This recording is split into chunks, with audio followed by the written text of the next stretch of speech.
Peut-être tout ça.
Greetings, everybody. Hello and welcome to Variant Edition's new releases show. My name is Danica. And my name is Brandon. I hope you all had a really good weekend. We did. Yeah. Yeah.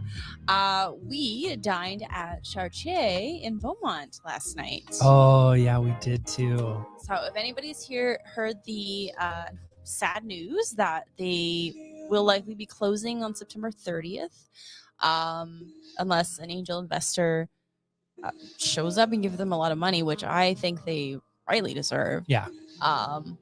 If you haven't been, please try to go. It's an amazing restaurant. It's been around for I think 12 years? 8. I can't remember. I don't know. It's been a while. Says it on their website. Yeah. Anyway, they're fantastic, and we've only been a few times, but last night may have been the last night. Yeah, I'm very sad to say. It's great French Canadian dining. Like, yeah. Oh, it's amazing. the best you'll find. A little on the expensive side, but just It's incredibly worth it. My goodness. Every cent, it's worth it. Yeah. The cocktails, my goodness. Oh yes, and the cocktails are expertly mixed. The first time we went there was with your parents, and we ended up getting the giant poutine to share, and it was like $100. But to be fair, it was amazing. Like, you get your regular poutine, but like a whole bunch of different kinds of seafood chowder, and all this stuff, and it was just like ridiculous. My God. And overfed all of us, honestly. Yeah, it's an amazing platter. Oh my gosh. Yeah, I saw it on the menu last night, and I was just like, "But we can't. We can't. You need Physically, minimum 4 people. We cannot do this. Maybe 5, 6 if you're eating smaller portions. Like, it's so good. It's so good.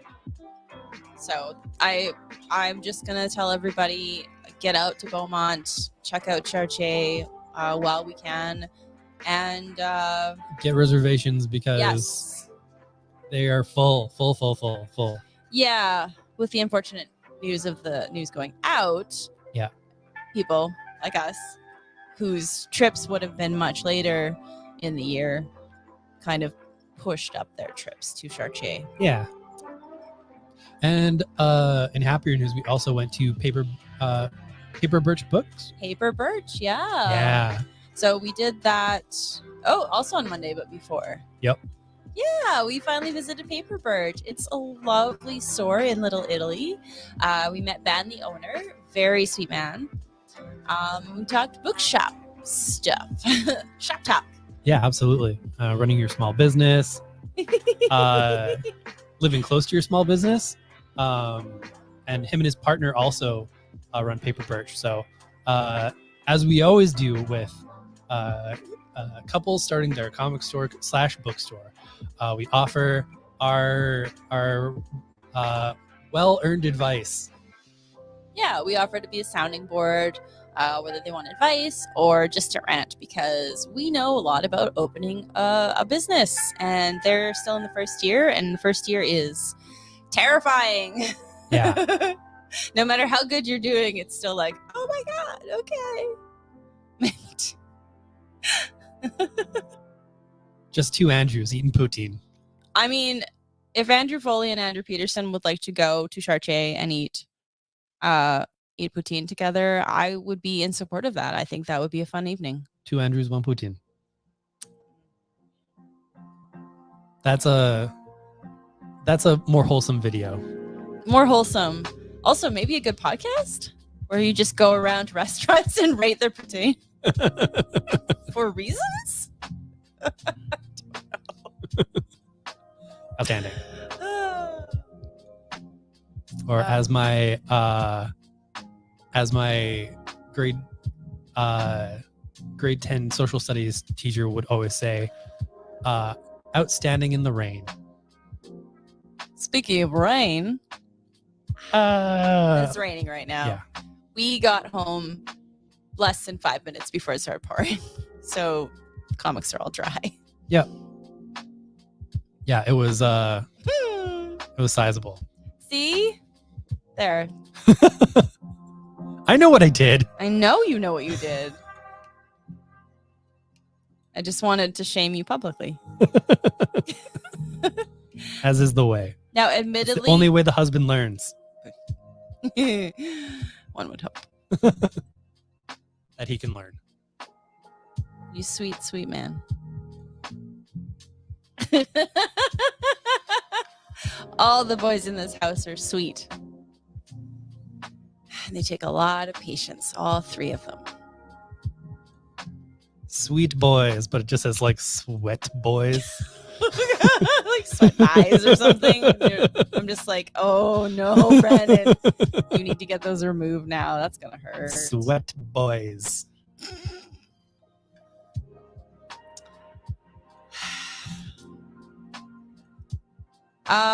In house news, you can't see it because obviously we're in this room, but I've got half the hallway painted. Yay! So I did that on purpose. One, because it's going to be so much easier to move the things that are on the other side of the hallway later. Yeah. And not do the hallway all at once. And 2, this means that once I get the edging done to my liking, because there's still some little marks. Andrew.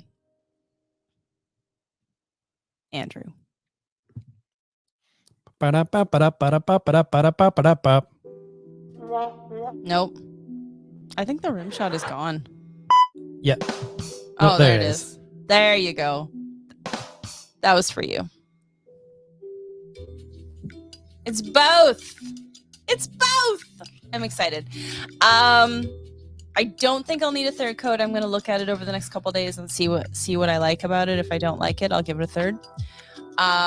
But we can start hanging art in the hallway. That's very exciting. Oh my God, I'm so excited. And in store news, we got a couple things. Yes. One, you got an email with your final order cutoffs about subscriptions and pulls.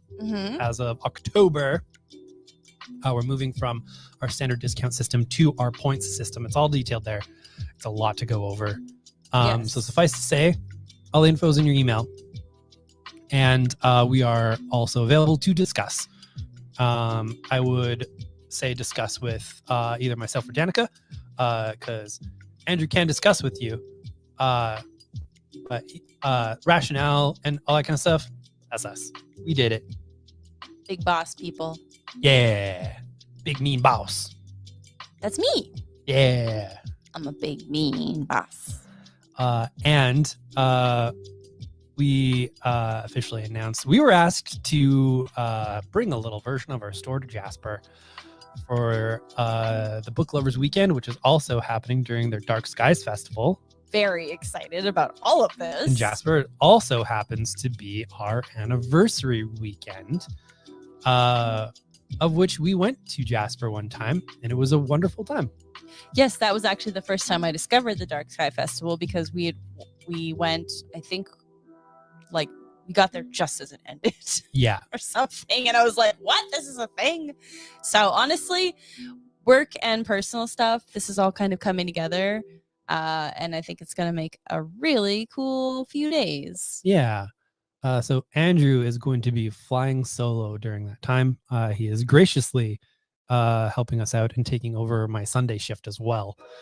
during that time. That's amazing. Thank you. And he's letting us know what he wants off in lieu later. Yes, he is. We're saying this publicly so that you can all hold him accountable. Indeed. Because the boys need vacations. I got mine for the year. You guys need to bug these guys, Brandon and Andrew, about their vacations. Just Andrew. Nope. Both boys.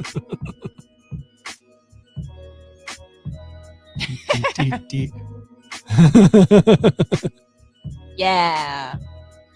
Big, mean bosses. Can we get t-shirts? Yeah, we could. Yes. Yeah, and so that's gonna be fun. We've contacted the library and the festival there. We'll be essentially setting up in the library Foyer on Friday and Saturday.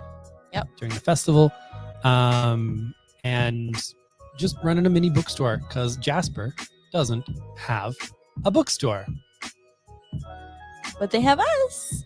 And a library, which is good. They have a library.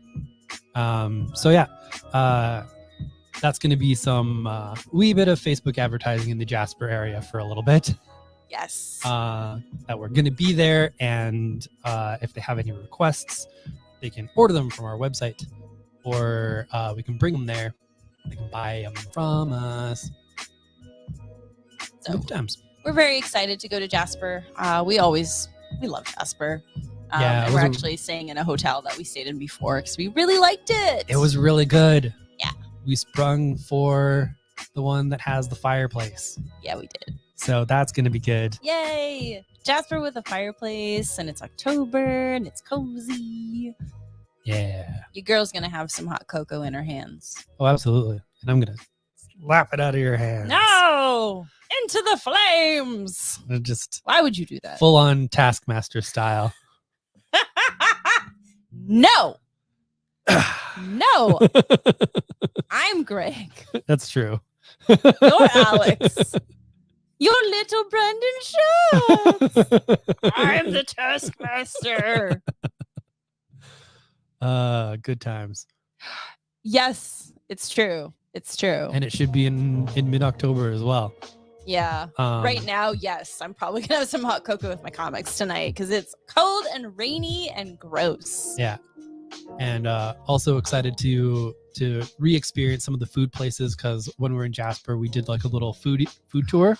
That was so much fun. That was a lot of fun. Yes. Highly recommend. I don't remember what it is, but I'm sure if you go to like Jasper touristy site, it takes you to like 5-6 different places, and they have like little bits wherever you go. It's awesome. Yeah. And I forget what the beef thing was at that one bar, but it was like so ridiculously good. So those details that I remember, I'll figure it out. Yes. We'll get the beef thing at that one place at that bar. Yeah. Sure. Anyway. We got Stacky. So October sounds pretty rad, and September just barely began. Yeah, and we've got a book fair at the end of September. Yes. And another one at the beginning of November. So we are busy. yay. And are you going to be doing those school talks this school year? It doesn't look like so. No. But I don't think the program's running this year. Oh, no. Yeah. Oh, heavens. No. Well, I hope it wasn't through lack of interest, because people really wanted to talk to you. Yeah, I was booked solid. Yeah. Cool. Awesome. All right. I'm very excited for all of this. I'm also very excited for all of this. For Birds of Prey. There's another. Yay!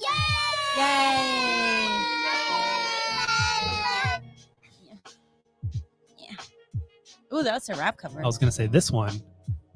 I can't. Needs more hands as well. There we go. Okay. I need to have the screen to see if it's even. Oh, no, we will in a moment. Yeah. Thank you for the reminder. We forgot. Yep, we definitely did. All right. News Birds of Prey. Who's excited? Me. Are you excited? If you're not, Get excited. Get excited. On the back of this cover, that's actually the black and white version of it too. Oh, that's cool. It wraps around all to the inside. That's fancy. It's very nice. Okay, so New Birds of Prey by the illustrious, beautiful, and amazing human Kelly Thompson. Mm-hmm. New team, very excited. Dinah has to get the gang together to save her Or sister. at least a gang together. Well, not I know. Get a gang to. I said new team. Yeah. Get a gang together to save her sister. Rude boy. Just let ladies finish their sentence. That's fair. All I freaking ask. That's true.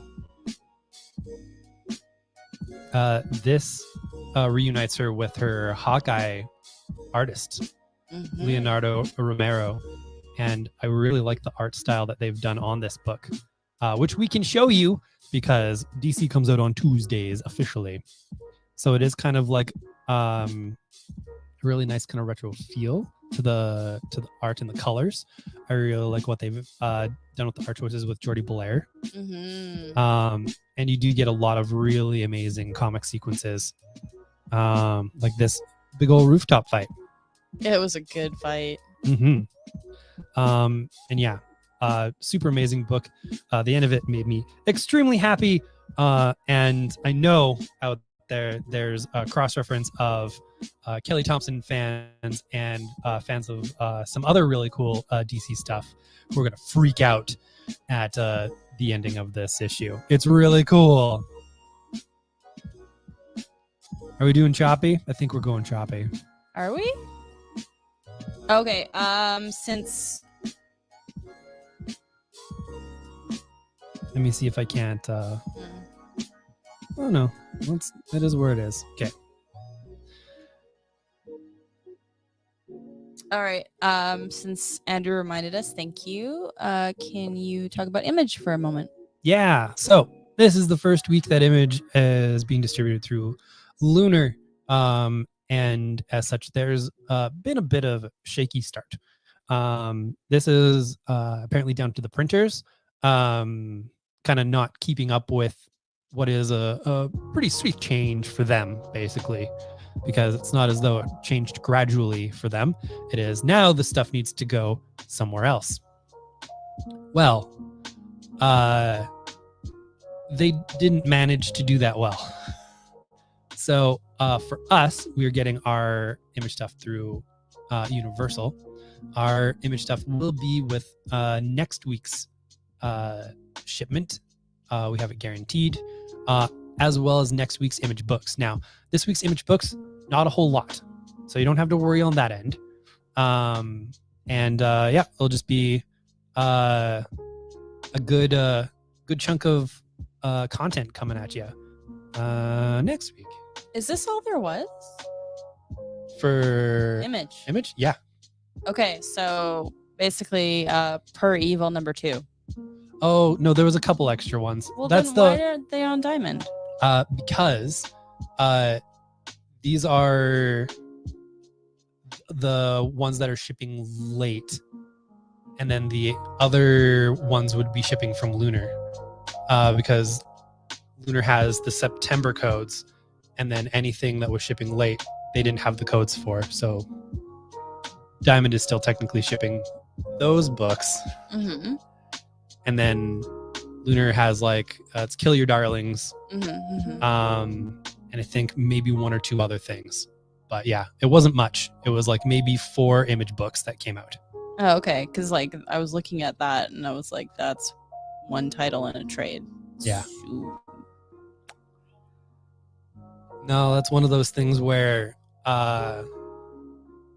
Diamond seems to be playing petty, whereas they will show the list of Marvel releases, and they'll show the list of IDW and Dark Horse, who are all ran through Penguin and are essentially done through a wholesale deal for them as well. But the Image books, the DC books definitely have not been updated. Yeah. But yeah, the Image books are kind of like, I don't know, we'll get to it when we get to it. They're just being rude boys. Even though they also distribute this product, they're not showing it on their website.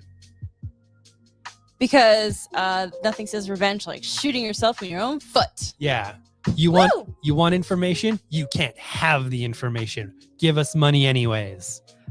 Comics industry, yay.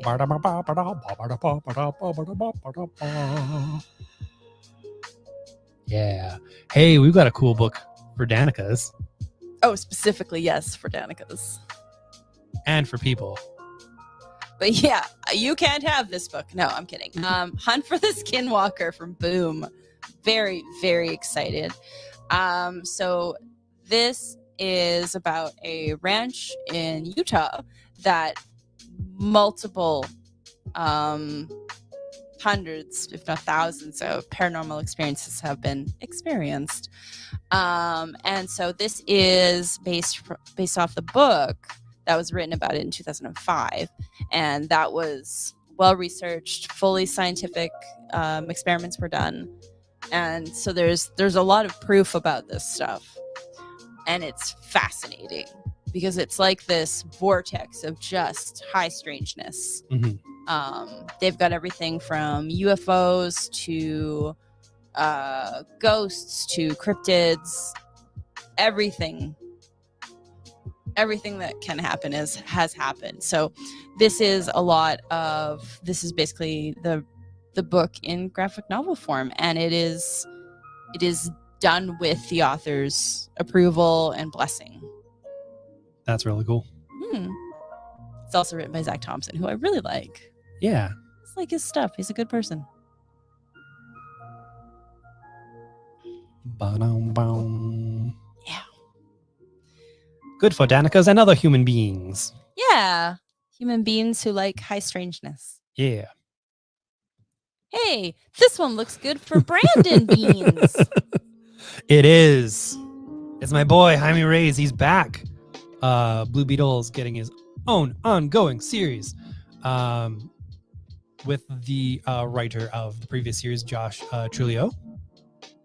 I love Jaime. I love this series in particular that's been going on because it does really refocus on him and what makes him unique, which is how he interacts with his family and community. He's just a sweet boy. And so currently now there's a group of aliens that have come searching for refuge. And the Texas town that he is currently residing in is having some issues with these aliens that have come in to the picture. There's no metaphors here at all. It's a wonderful story. It's got some great superhero stuff in it, and it's got just a person trying to be wonderful. Jaime's like my little boy. Ah, cool. Thank you. Do. Okay. Text that I can deal with later. I think we have a Bacalo We do. cover, yes? Yeah. If we don't, I'm willing to give up mine. So I can get mine back. Yeah, I know we have an extra one. I think I ordered an extra of all of them just in case. Because we can sell ourselves some Birds of Prey. Oh, yeah. Especially one by Kelly Thompson and Leonardo Romero. So, I mean, Birds of Prey was one of two of my first comics. Gil Simone's run. Yeah, so absolutely. I have a special place in my heart for Birds of Prey. And I did get the Bacalo art because they were my favorite Doctor Strange artists. So I was like, Right. I need that weirdness. Doctor Strange and his weird snakes. It's just street harassing snakes. Hey, baby, you coming my way? Oh, those dumb snakes. Yeah. My other first was I'm gonna get the title wrong, but I want to say 12 Ways I Know I Love Her. 12 Ways I Love Her. 12 Reasons. 12 Reasons. 12 Reasons I Love Her, I think. Yeah, it's Joel Jones. Yeah. and Jamie Rich. Yeah. Mm-hmm. So I started off with lady superhero team in a romance book. Yeah. And I haven't changed. I just added more spooky, but I kept with everything else. Yeah, absolutely. Yeah. I remember they came out with the 10th year anniversary of it, and I was like, oh my God. Because I don't think it was, I still think it was fairly fresh when I read it. Yeah, it would have been. Yeah. We've got the return of Firefly from my boy, Sam Humphries. Humphries! Yeah. Aw. I like that dude. He's definitely good people. He is very good people. This is what you want it to be. It's some more stories in the Firefly universe, including, look, their baby has grown up so much. Yeah. And yeah, that's the long and short of it. I can't really pitch it better than, you want some more Firefly? Sam Humphries is a really good writer, and you're going to get some really good Firefly. He's great with character work. So you get the character flavors instead of like words coming out of people's mouths, and you're just like, this is all the same character. What are we doing this for? Next up, we've got Fire and Ice. Welcome to Smallville. I really liked this. I didn't get a chance to read it yet. It's as the writer pitches it, it is Schitt's Creek meets superheroes. Okay, amazing. Yeah, and it really is. Fire and Ice end up going to Smallville to kind of like regroup, figure out their lives. Fire really wants to be back on the big stage, and Ice just wants to chill and remove herself from everything for a little while. Just chill and cool off. Yeah. You know? I see what you did. You did it first. Oh, yeah. Oh, this is cute. Right. It's Natasha Bustos art. Natasha Bustos art. I like her stuff. And Joanne Starr doing the writing. She's picked up a lot of stuff lately. It starts off with Fire. You haven't heard of me? Well, that's embarrassing for you. Yeah. Already sold. It's real good. I was extremely impressed with it. And it does sort of have that very comfortable feel. I could hand this to anybody, and it would be a solid read. Cool. All right. Tell me about X-Men. It's the big wedding issue, or the first half of the big wedding issue, because Emma Frost is getting married to Tony Stark. Why? You'll have to read to find out. Well, there's reasons. They've got reasons. There's a lot happening in the X-Men right now, and they're having the problems. Here we are.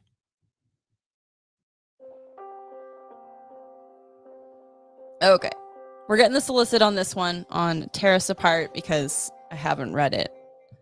It is by actor and writer Jay Baruchel. Deep in the Canadian wilderness, a vicious cult dedicated to an ideology of pain trains children to become deadly assassins. In the midst of this world of cruelty, two teenagers break the cardinal rule by falling in love. What? The only thing standing between them and happily ever after is an army of murderers with a taste for blood. Blood. Van Jensen is also co-writer on there, though they didn't put it on the. They didn't. Didn't put it on. They put it on the cover, which I guess is better than the Diamond site because whatever. Van Jensen. Oh, it's lettered by Taylor Esposito. Hey, we like them. I like his stuff. Yeah. Them? Sorry. I don't know. That's probably a safe bet.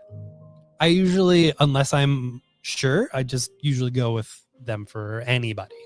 That is very same. I usually do as well. Mm-hmm. What do we got? So this is real cool. Oh, yeah, it's happening.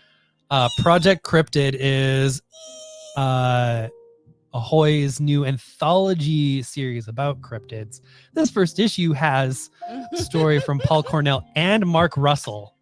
And a short story by Grant Morrison in the back. What? And so this is a big cross section of our interests. Yeah. Cryptid stuff, and like Paul Cornell, who is like my favorite Doctor Who writer. But one of your favorite writers, to be honest. Yeah. One of our favorite Doctor Who episode writers. And Mark Russell, baby, he's my boy. Morrison's story is called Partially Naked Came the Corpse, Part 1. Yeah, it's apparently going to run through a bunch of different Ahoy books as a 5th anniversary story, and different writers are essentially stitching together a story. Mm-hmm. So they're handing them off to each other. I love this. It's fun. Give me more cryptids. Is it for fun? Fun and whimsy? Yeah. Ba, ba, ba, ba, ba, ba, ba, ba, ba, ba. Have you heard of He-Man? Well, you will even later hear of more He-Man. Ooh. It's Masters of the Universe. Yeah. Forge of Destiny. Following up on some of the previous Masters of the Universe stuff that's happened, including like a multiverse version. You're getting some good He-Man content. This is this is your He-Man book, friends. And they're having a lot of fun, especially like Tim Seeley has always been a huge He-Man fan. And so like this stuff hits all the deep cuts and really gets into the lore, such as it exists in He-Man. Speaking of He-Man, we've got a new Box Brown book called The He-Man Effect. Yay! How American toy makers sold you your childhood. Yay. Oh, yeah. No, you got to read this in your radio voice. Sweet. I will. Yeah. Manipulation, propaganda, mind control. Powered by the advent of the television and supercharged by the deregulation era of the 1980s, media companies and toy manufacturers joined forces to dominate the psyches of American children. But what are the consequences when a developing brain is saturated with the same kind of marketing bombardment found in Red Scare propaganda? The safety of America is at stake. I added that last part.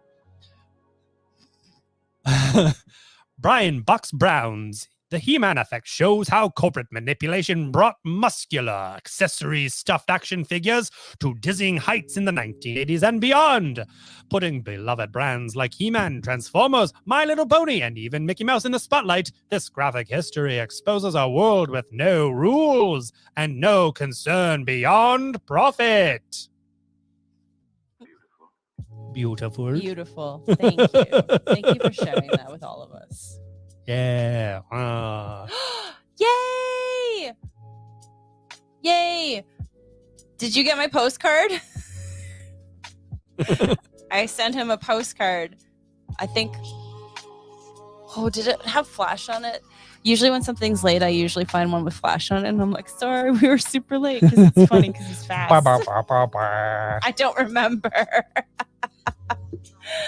But I'm very excited that you got it. Thank you, Brian. Thank you for letting us know.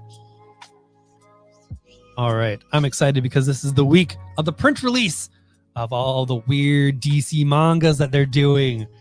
This one is my favorite of the bunch, although I have really been enjoying the Superman one as well, because it's about Superman in between doing stuff, just being like, you know what's great? Eating food. I love all kinds of different food. Here's how this tastes to me. I love this sweet boy. Yeah. Just wanting food. It's Superman's foodie book. It's really amazing. This one, though, is truly bonkers. Joker, One Operation Joker, the symbol of justice, Batman, and his arch enemy, the Joker. These two have fought with Gotham City These two have fought with Gotham City as their stage time after time. But one fateful night, an unforeseen accident transforms Batman into a baby. To validate his evil, the Joker needs to crush justice. But how if his eternal rival is gone? It's then It's then that the Joker is hit with inspiration. He will raise this baby to become the superhero champion of justice, Batman, all over again, so he can prove once and for all that his form of justice is not real. What? The way it ended. It's so good. I added that last part because I've read most of this. Oh, okay, yeah. He basically decides that just like, how am I supposed to prove that his form of justice is complete BS if I don't prove it against Batman? I need to raise him with a great sense of justice so I can actually prove to people that it's nonsense.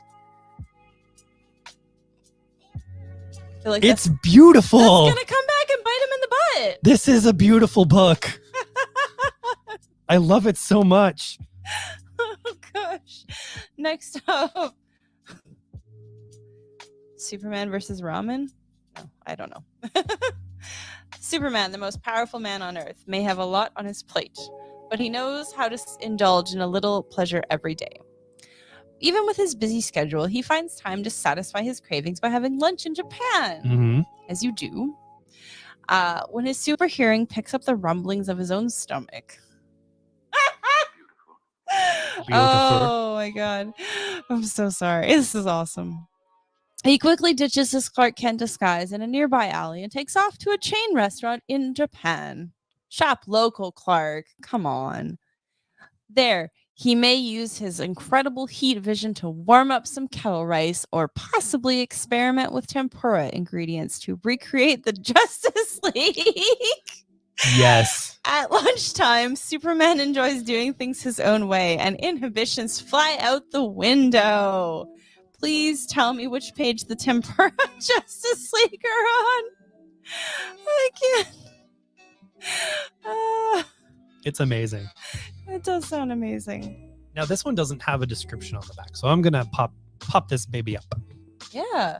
It's called Batman Justice Buster. It is definitely the most straightforward kind of like manga action style. You could definitely see its inspirations in the art style. Like a lot of folks has very much got a little taste of Akira in it. Crime in Gotham has gotten so out of control that Batman must step up his arsenal of fabulous toys. Gotham City has been under the protection of Batman for only a short amount of time, but since the Vigilante's appearance, crime has changed.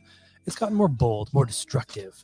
And as Batman tries to rise to meet these new threats, he develops a computer system, Robin, to help him analyze and subdue the rising criminal tide and hopefully one day put an end to crime in Gotham.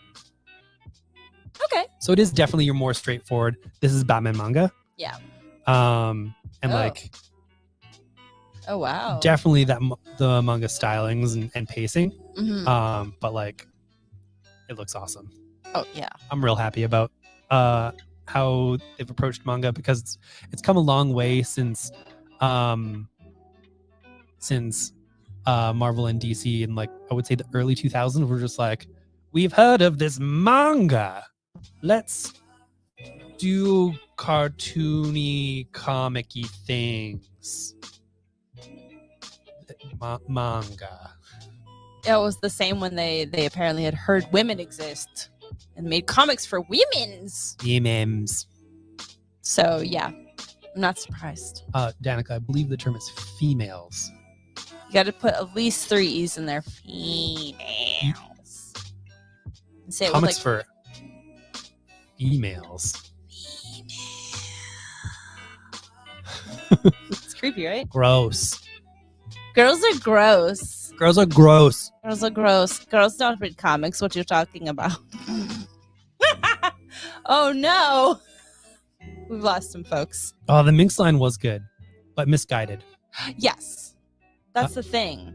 The content was good. The selling to women through sexy books time was not good. Step 1, don't call your line minx when courting teenage girls. 2, recognize your audience.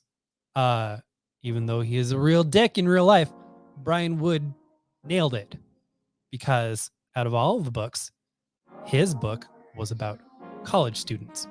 Because when you're marketing to teens, you have protagonists who are either last year high school or going into college or in college. When you're marketing to preteens, you have high school and so on and so forth. That is 101 in selling books and concepts to the youths. Because when you're a kid, you always want to be perceived as grown up, as older. And that subconsciously goes into the reading patterns. Look at anything that any of them are reading. That's generally how it's going. You screwed it up. You dumb Dear Marvel. Anyway, we're going to talk about Ablaze for a moment. Yeah. The O'Connell family, Lily, age 13, Tyler, age 11, and their parents, because we don't care about parents, Boo. are vacationing in Ireland when they encounter an old man with a mysterious crystal that seemingly teleports them 1,000 years back in time. Public domain spooky button. Unsure whether they have stumbled into a historical reenactment, the family must befriend Rory, a timid local, battle a medieval tyrant named Ciaran. Oh, it's Irish. It's not even going to be close to that. Nope. And his henchman, Steve. I'm calling him Steve. And figure out how to get back to the present while Lily learns to use her newfound superpowers. What? So,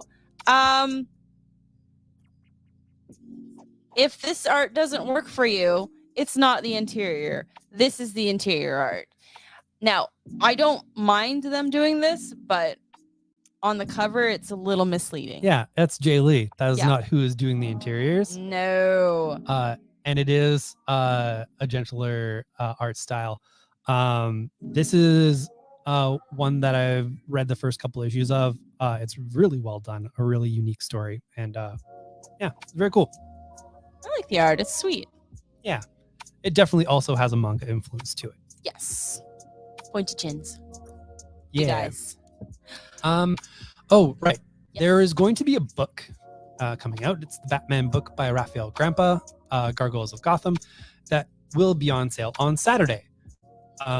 Because Saturday is Batman Day.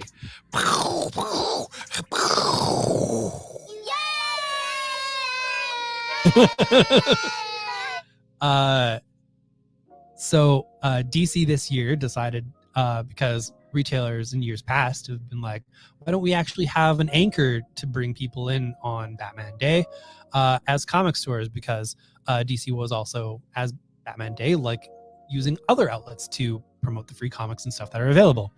So a thing was concocted. It's arriving to us in our next week's DC shipment, which we will receive before Saturday.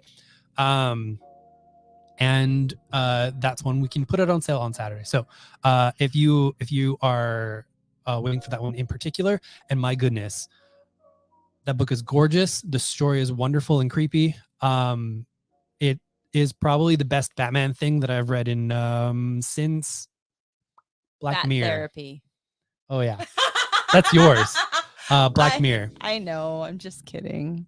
Which is my favorite Batman story of all time. Yeah, it's really good. And that'll be available. Now, did retailers like it when DC did as they asked and provided people with a reason to come in on Batman Day? No. No, because they're big, whiny babies. Oh, you're asking me to do extra work? Well, they deliberately put it into next week's shipment box, which you will get before Saturday, so that you can take it out of that box and put it on sale. Instead of everyone's just like, well, if I just get it with my regular shipment, I'll just go put it out. Well, you couldn't, because they thought about this and are timing the delivery for your benefit. Will any of the retailers thank DC for helping them out on this? No. No, because they're big whiny babies. Anyways, you can enjoy that.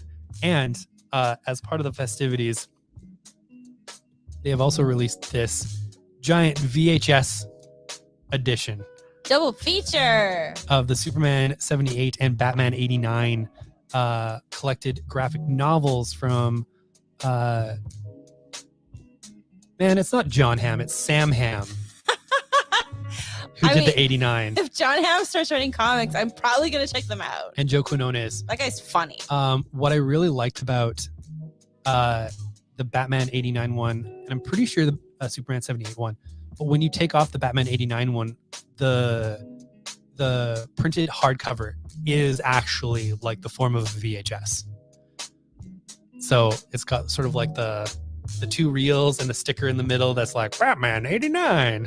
It's really cool. And so in this VHS edition, you get at least one VHS book and maybe another one, because I have not ever unwrapped the Batman or the Superman 78.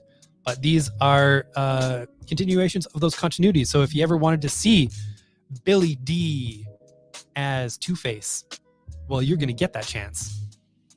Yeah. Wow. Ba-da. Support my 20-year-old point of sale. Yeah. No. I'm skipping a few because I know we're going to. Oh, yeah. These are yours. Those are mine. You can't have them. I am excited about this one as well. I haven't read it yet because I had 3 or 4 other books to read this weekend. Yeah, So and read them you did. I did. I think this one also glows in the dark.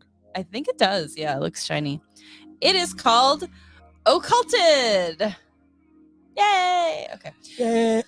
I know, right? It's 1997, and young Amy Rose has always known that something is off about her community. She's forbidden from going to school or even going outside. After all, their leader says there's no use knowing anything about a world that's about to end. When the Hale-Bopp comet, remember that, soars across the sky for the first time in over 4,000 years, Amy thinks it's a good omen, signaling the start of an amazing new future. Instead, it brings news of a horrible tragedy at a similar compound just down the road called Heaven's Gate. Oh no. Yeah, I know. Televised news reports invade the temple walls, and Amy hears a new word that suddenly explains everything. Cult. Now, she must risk everything to indulge in secret trips to an abandoned off-limits library to learn what she was never meant to know. That Gandhi was not a space alien, that Star Trek wasn't real, that her community was built on a lie, and most importantly, that banned books can give her everything she needs to escape. Occulted is a shocking graphic memoir about the power of literary freedom. Survivor Amy Rose, Banned Book Club co-author Ryan Estrada, and artist Jiangmin Lee tell a haunting, inspiring tale of bravery and rebellion about how to recognize those who try to control you and how to fight back. Amazing. It sounds incredibly powerful, and the only reason I didn't take it is because I was trying to take stuff that we had more than one copy of, and I just wanted to give this the chance over the weekend. So I'll leave it on shelf for a few days, and I might take it home this weekend. But it sounds just... And we'll order more. This is a book I can sell. Yeah. No, and I'll read it as soon as I can, comfortably. I don't like taking something off the shelf, especially if it's new, because if someone's looking for it, well, then I have it at home, and that's not good for you. Yeah. We have the final volume of Deceased, as it says, the final chapter. Oh, yeah, it does. That's handy. So if you haven't been following this series, basically a virus starts infecting a lot of the superheroes, and it's bad news. Things go bad, then things get better. Things go bad, then things get better, then things go bad. And this kind of wraps it all up. Tom Taylor has been at the forefront of all of these stories. And therefore you kind of get his sort of signature style of characterization, which he can do with just sort of like amazing lines and little bits here. So while the story is dark itself, there's always some moments of levity and genuine connection that you find with the characters. That's what I've always liked about Tom Taylor's writing. And so when you do get some darker concepts that he's working with, there's a lightness to them. There's a hope that sort of glimmers throughout. And this is no exception.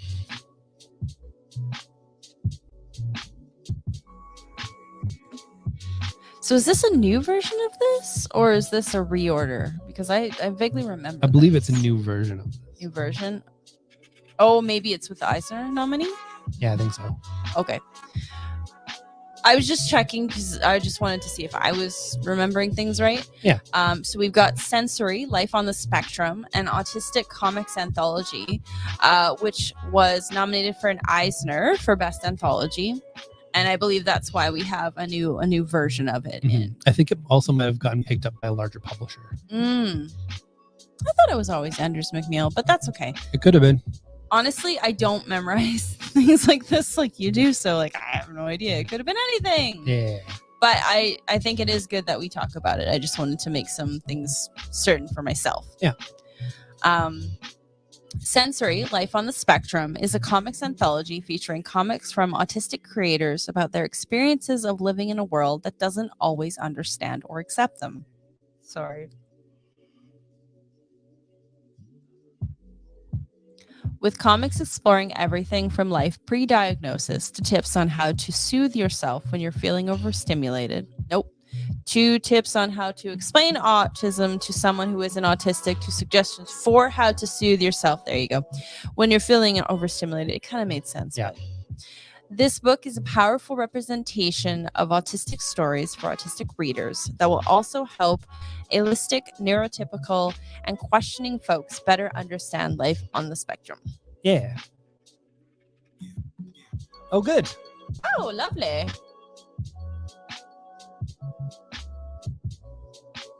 I thought you were doing it.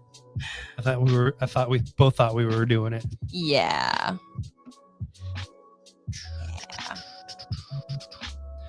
Now we've got the collected edition of Gotham City Year One from Tom King and Phil Hester. There was once a shining city on the water, a home for families, hope, and prosperity. It was Gotham, and it was glorious. The story of its fall from grace, the legend that would birth the bat, has remained untold for 80 years. That's about to change. The team that I just explained come together to tell the definitive origin of Gotham City, how it became the cesspool of violence and corruption it is today, and how it harbored and then unleashed the sin that led to the rise of the Dark Knight. 2 generations before Batman, private investigator Slam Bradley, yay, gets tangled in the kidnapping of the century as the infant Wayne heir disappears in the night. And so begins a brutal, hard-boiled epic tale of a man living on the edge and the city about to burn. So Bruce is the Lindbergh baby? I think his grandpa's the Blimberg baby. The Blimburger? The blimp. Is that what you said? The Blimpberg baby. Is that what you said? Okay. That's when you steal a baby and try and get away in your blimp. Is Selena Kyle in Gotham City? In this Year One? No. This is like, because Slam Bradley was a big part of the Ed Brubaker run of Catwoman, and was a reference to yes, textbook reviews, and was a reference to an old character that was in Detective Comics, kind of predating Batman. And so this is sort of like a take on that, but instead of like Slam Bradley's in our modern times, as though Slam Bradley was in those times, back in the day when he was in those times. Sometimes you just was in those times. I'm good. Sorry.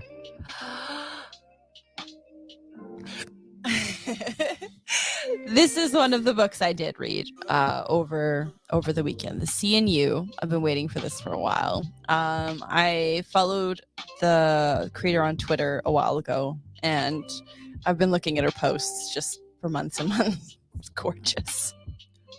I'm just gonna briefly interrupt for this, mostly because I love the image of a disgruntled Foley with a pointer. Right. Not a laser pointer. Yeah. That would be even funnier. And the cat just like either it's a laser pointer and Tux is just like bah, bah, bah, or it's a pointer and Tux is just like, yeah, and just like angrily pointing. I don't care.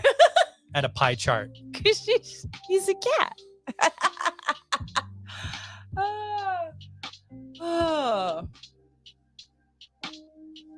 Oh, I'm crying, but like good tears. Thank you guys. This is hilarious.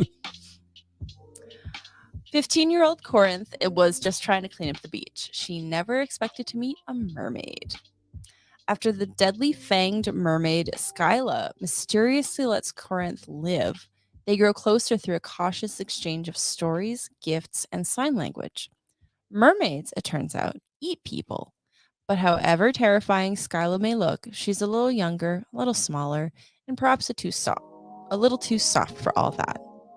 Bewitched by Corinth and their growing bond, Skyla learns all the best things in life on land. Books, burgers, and this strange human sound called laughter.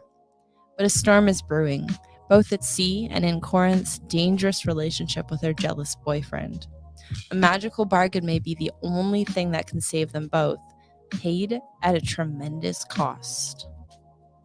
And yes, this is an urban fantasy retelling of The Little Mermaid. A lot of it will sound familiar. It is an amazing version. It's amazing. It's an amazing retelling of it. That's awesome. Yeah.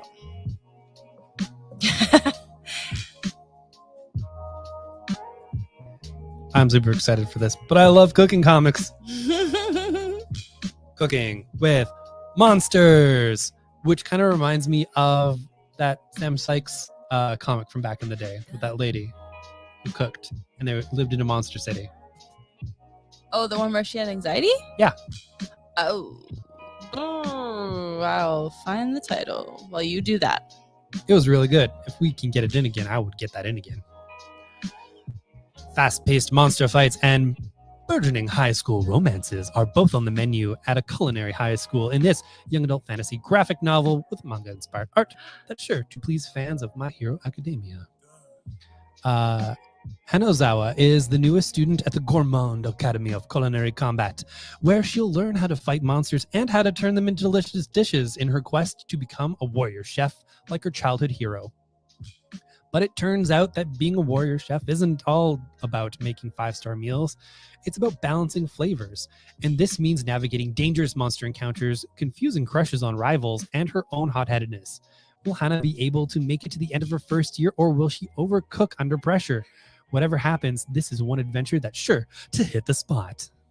A zing. I'm super excited to read through this because this is everything that I like. It's cooking, it's teen drama, and it's monster fights. I love it. It's a comic for Brandons, as we like to say. Indeed. So I am going to quickly read. It's Brave Chef Brianna. Yeah. Now it is on order to Simon & Schuster. So if this does sound interesting, you can absolutely order it, but the lead time will be longer. We will get it in. It just will be longer. But it's worth the wait. Oh my goodness. It is like one of the best comics it's one of the best comics. Brianna Jacobson has big cooking dreams, and when her ailing restaurateur father poses a challenge to his only daughter and 15 sons, she seizes the opportunity. She's going to have the best restaurant around and earn the family empire. Thing is, the only place she can afford to set up shop is in Monster City. Her menu is full of weird delicacies, her kitchen is run by a half-bird harpy, and her dining room is filled with skeleton businessmen. Add on the nefarious Madame Cron, some highly competitive siblings, and Brianna's plate is literally full. It has the best depiction of anxiety that I've seen. Yeah, ever in a comic, ever. And it also, I believe, has recipes at the back. Oh, yeah, it did too. Yes, it did. So cute. Oh. Yeah. No, I think I'm gonna order a couple for the shelf just so we can get this back in because it's been too long. Yeah, and hopefully they do send it to us because sometimes when it says might take a while to. They say they're ordering more, but sometimes it's lies. Yeah. I'm gonna bug Boom about that because honestly, too, they should maybe even reformat it into like a YA style. That would be perfect. Yeah. Yeah. All right. You jerks. Yes. Oh, okay. The last two is very emotional whiplash, so very, very different. Cowgirls and Dinosaurs, Big Trouble and Little Spittle. Delightful. In the town of Little Spittle, dinosaurs and cowgirls live in harmony. Abigail, who has always dreamed of becoming a deputy, lives on the outskirts of town with her pet dinosaur, Root Beer. Yeah. I love Root Beer immediately. Meanwhile, Clementine, I always do that, daughter of the sheriff, was born into the life of fighting crime. But when the bandit queen gets a hold of some dark magic, the town and the sheriff are nowhere to be found. It's up to Clem, Abigail, and Root Beer to team up, defeat the bandit queen, and save their beloved town from bandits, dino magic, and undercover attacks. In a hilarious tale of two unlikely friends, Clem and Abigail show us how to be our authentic selves while standing up to the bad guys. Yay. Sounds heckin' delightful. Yeah. It's pretty heavy for an 8 to 12.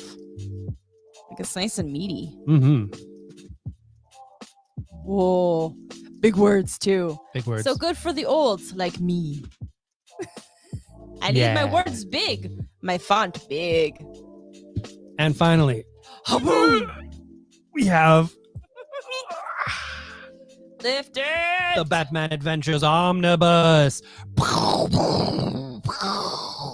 Debuting in 1992, Batman the Animated Series achieved a near impossible feat by integrating the dark and mature themes of Tim Burton's Batman films into a kid-friendly cartoon.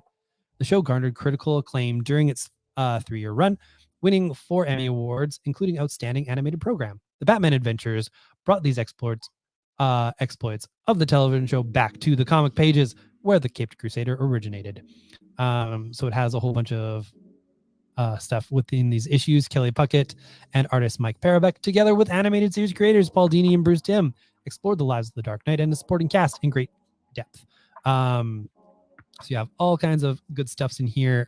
It's got the whole Batman Adventures run 1 to 36, the Batman Adventures Annual 1 to 2, and the Holiday Special and Mad Love #1, and a story from Batman Black and White, and the never before reprinted comic book adaptation of Batman Mask of the Phantasm.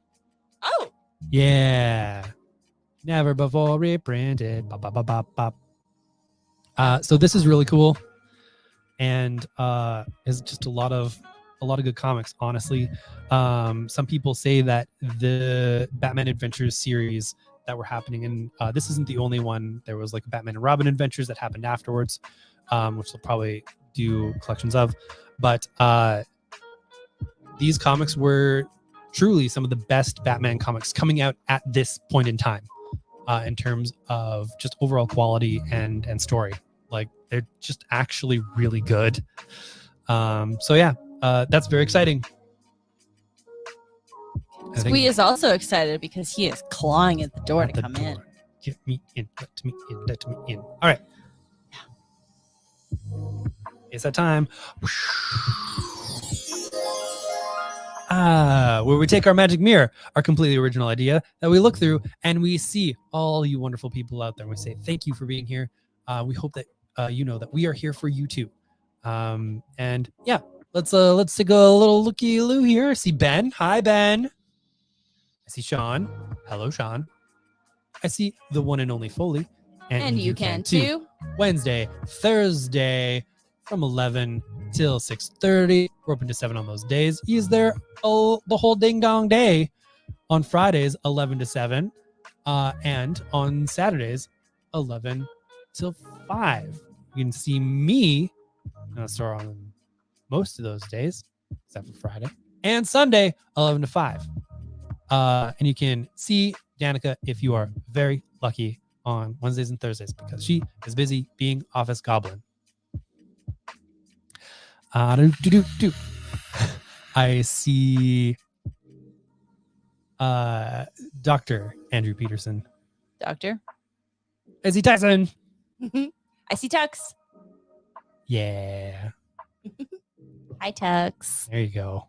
Give you scritches. Izzy Mike. Howdy. Uh-oh. That's not good. Looks like your camera became unplugged. Oh, hell. It's not. We didn't do anything.